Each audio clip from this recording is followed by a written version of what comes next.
Bienvenue dans la voie des mondes reliés. Je suis Marie Tamoifo. Ici, chaque histoire est un pont entre les femmes, les mémoires, les territoires et les futurs.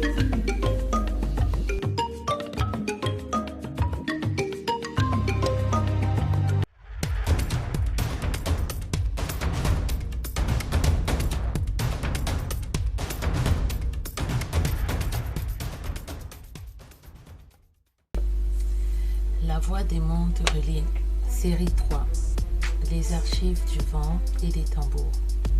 Épisode 12, 3 reines, 3 forces, 3 mondes. Le cercle des mers. Aujourd'hui, j'aimerais que tu t'installes, que tu respires, que tu laisses le monde dehors juste un instant. Parce que ce que nous allons ouvrir ensemble, ce n'est pas seulement un épisode, c'est un cercle. Un cercle de gratitude, un cercle de mémoire, un cercle de lumière. Et aujourd'hui, j'ai voulu célébrer la musique, célébrer les femmes, célébrer l'Afrique qui avance, qui chante, qui guérit, et célébrer aussi les mères du monde, les mères visibles et invisibles, les mères de sang, de cœur, de mémoire, celles qui portent les mondes, celles qui transmettent les chants, celles qui tiennent les lignées debout. La fête des mères n'est pas seulement un jour, c'est un rappel que derrière chaque voix, chaque lutte, chaque renaissance, il y a une femme qui a donné la vie ou qui a donné du sens à la vie. Alors aujourd'hui, ce cercle leur est dédié. À elles, les premières archives du vent, à elles, les premiers tambours du monde. Et pour honorer cette énergie maternelle, j'ai voulu inviter 3 femmes dont la musique porte l'Afrique comme une lumière. 3 femmes qui sont des archives vivantes, des tambours de mémoire, des vents de transformation. J'ai nommé Angélique Kidjo, Charlotte Dipanda, Aya Nakamura. Aujourd'hui, je vais te raconter leur histoire et célébrer leur rayonnement. Avant d'aller plus loin, j'aimerais revenir un instant sur le chemin parcouru.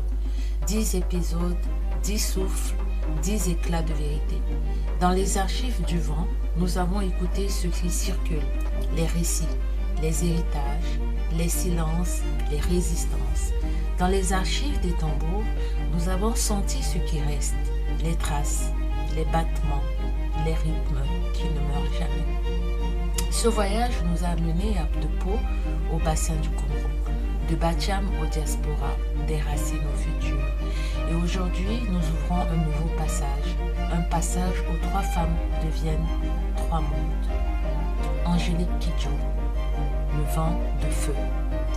Il y a des voix qui ne ressemblent à aucune autre, des voix qui traversent les frontières comme des éclairs. La voix d'Angélique Kidjo est de celle-là. Elle naît à Ouida, au Bénin, une ville de mémoire, de spiritualité, de traversée. Sa mère dirige une troupe de théâtre. Son père lui transmet les musiques du monde. Très tôt, Angélique comprend que la voix est une arme de joie, une arme de liberté, une arme de... Puis vient l'exil, Paris, le froid, la solitude, mais aussi l'essai, la liberté, la renaissance. 40 ans plus tard, elle est l'une des artistes africaines les plus influentes de l'histoire. 5 Grammy Awards, des tournées mondiales, une présence scénique qui renverse tout. Angélique, c'est le feu qui éclaire, le feu qui réchauffe, le feu qui nourrit. Elle dit, l'espoir est l'ennemi de la vie. Et elle le prouve dans sa musique, dans son engagement, dans son dernier album Hope, un hommage à sa mère Yvonne, un cri de renaissance. Ce qui la distingue, sa voix volcanique, son courage, sa capacité à transformer la douleur en lumière, sa place dans le monde. Une légende vivante, une mère symbolique pour des millions de femmes, une ambassadrice de l'Afrique debout. Charlotte Dipanda, je l'appelle le tambour doux. Si Angélique est un feu, Charlotte Dipanda est une eau qui apaise, une eau qui rassemble, une eau qui guérit. Elle naît à Yaoundé au Cameroun. La musique devient son refuge. À 15 ans, elle chante dans les cabarets. Elle apprend la scène, la discipline, la vérité du public. Puis viennent les rencontres. Papa Wemba, Manu Dibango, Rokia Traoré, les maîtres, les géants. Depuis 2008, Charlotte est l'une des voix les plus respectées d'Afrique centrale.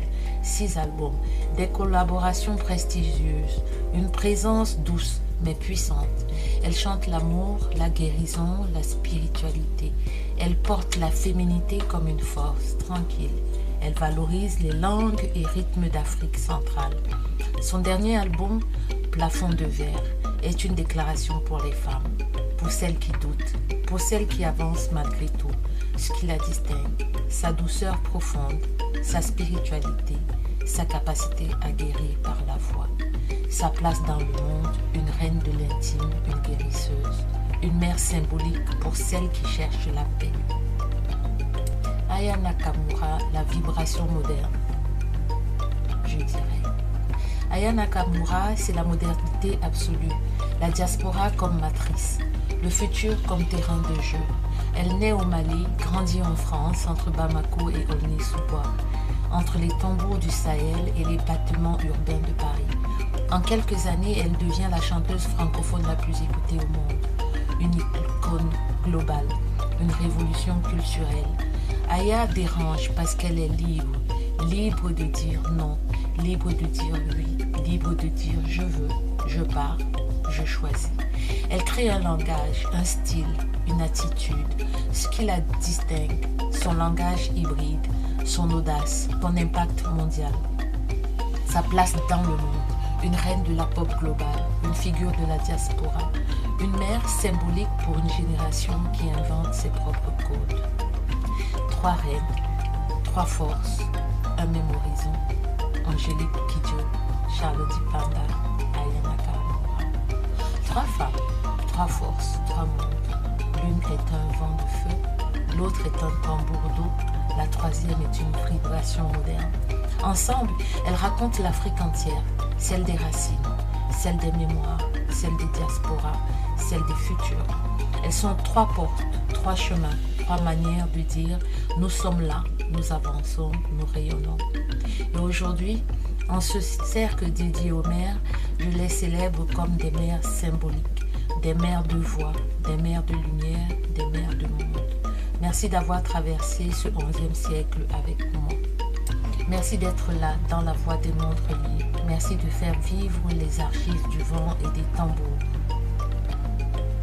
Et avant de refermer ce cercle, je veux honorer une action qui a eu lieu ici à Pau.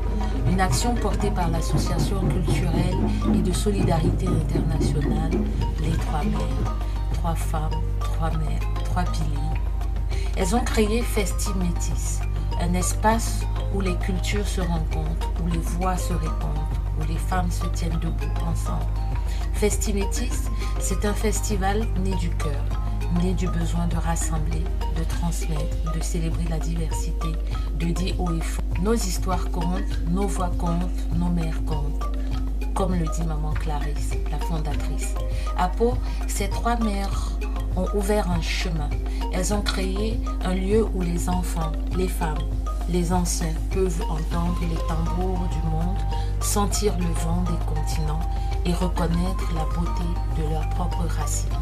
Elles ont fait de la ville un carrefour, un pont, un dialogue, un souffle qui part de la France pour la Côte d'Ivoire, pour l'Afrique de l'Ouest et globalement pour l'Afrique, et qui revient en France, à Pau, à travers ce souffle qui va et vient entre un continent et un deuxième continent.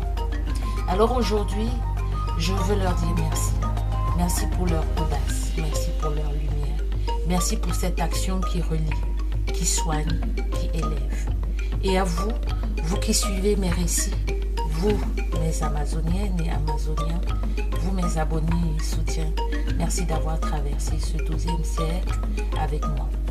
Merci d'être là dans la voie des mondes reliés. Merci de faire vivre les archives du vent et des tambours. Et merci surtout aux mères, aux femmes, aux passeuses, aux gardiennes, aux créatrices de chemin.